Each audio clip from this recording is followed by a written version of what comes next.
ఇక వివరాల్లోకి వెళ్తే రానున్న వేసవికాలం దృష్టిలో ఉంచుకుని జిల్లాలో సాగునీటికి ఎటువంటి ఎద్దడి లేకుండా అధికారులు ప్రణాళిక ప్రకారం పనిచేయాలని జిల్లా కలెక్టర్ ఎంఎన్ హరేంద్ర ప్రసాద్ అధికారులను ఆదేశించారు.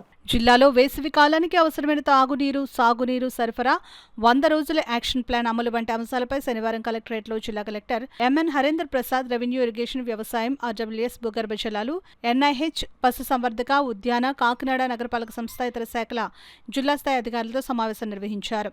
ప్రస్తుత త్రాగు, సాగు, నీటి వనరుల లభ్యత, భవిష్యత్తు అవసరాలను జిల్లా కలెక్టర్ అధికారులను అడిగి తెలుసుకున్నారు. అదేవిధంగా తూర్పు డెల్టా, గోదావరి డెల్టా, ఏలేశ్వరం ఆయకట్టు కింద పంటల సాగు వివరాలు, అవసరమయ్యే సాగునీరు ప్రస్తుత నిల్వల వివరాలను జిల్లా కలెక్టర్ ఎంఎన్ హరేంద్ర ప్రసాద్ అధికారులతో చర్చించారు.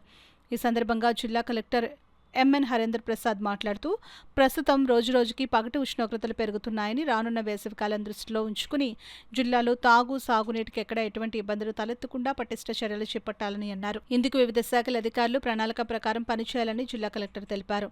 సమావేశంలో జిల్లా రెవెన్యూ అధికారి డాక్టర్ టి తిప్పేనాయక్, జిల్లా అటవీ అధికారి Ramachandrarao, irrigation G Seshagirirao, RWS SE MD Mateen, జిల్లా మత్స్యశాఖ అధికారి Krishnarao, ground water GD Radhakrishna, Kakinada NIH Y Sivaprasad, జిల్లా ఉద్యానవన శాఖ అధికారి Cheryl, AP MIP PD, Kakinada నగరపాలక సంస్థ, ఆర్డబ్ల్యూఎస్, ఇరిగేషన్ ఇంజనీరింగ్ అధికారులు, ఇతర శాఖల అధికారులు తదితరులు పాల్గొన్నారు.